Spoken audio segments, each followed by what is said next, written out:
l'autre grand pays européen. Nous allons nous y rendre tout de suite en direct. Docteur Wolf-Günther Bernhardt, merci beaucoup d'être avec nous. Vous êtes médecin généraliste à Munich. Bonsoir.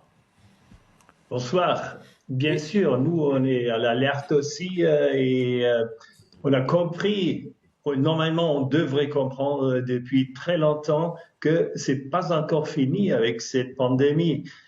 C'est comme toutes les maladies chroniques, quand on a un traitement et tout est bien, la tension, cholestérol, Parkinson. On ne peut pas arrêter les traitements parce que tout est bien, il n'y a plus de symptômes. Il faut bien sûr continuer les traitements, sinon ça revient encore pire. Et là, c'est la même chose. professeur, un Trop de mot gens, ils ont... sur la situation en Allemagne. On entendait hier que certains patients allemands seront transférés en Allemagne. On sait que dans certains Länder, en France, pardon, on sait que dans certains Länder, ça flambe. Qu'est-ce qu'il en est? Quel est le constat que vous faites ce soir à Munich?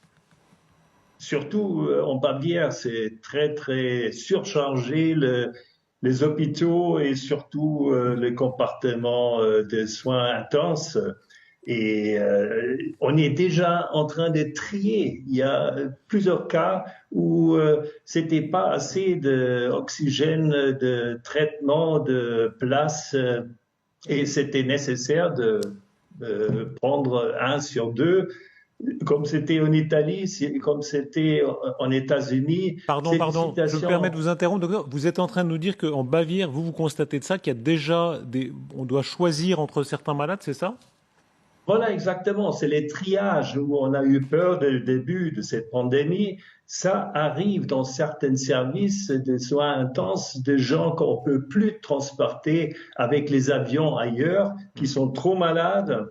Et il faut décider qui a le traitement et qui on met à côté. Docteur, enfin, je lisais la presse allemande ce matin qui disait qu'en 15 jours, il y avait eu 1 million de personnes vaccinées en Allemagne, c'est bien ça? Oui, mais c'est toujours pas assez. Oui, d'accord. J'étais très optimiste il y a quelques mois.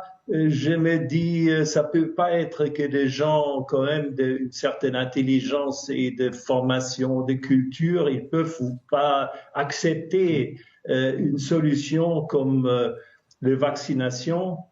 Mais j'ai bien peur, je vais tromper. Il y a trop de gens qui ont encore de théories de conspiration qui veulent pas se faire vacciner. En plus, c'est ce qui est le pire, qu'il y a des gens connus de footballeurs, de acteurs, de journalistes qui disent cette opinion absurde et qui ont plus peur d'un vaccin qui est pas trop ancien encore, où on n'a pas trop de recul, d'une maladie qui est en beaucoup de cas mortelle.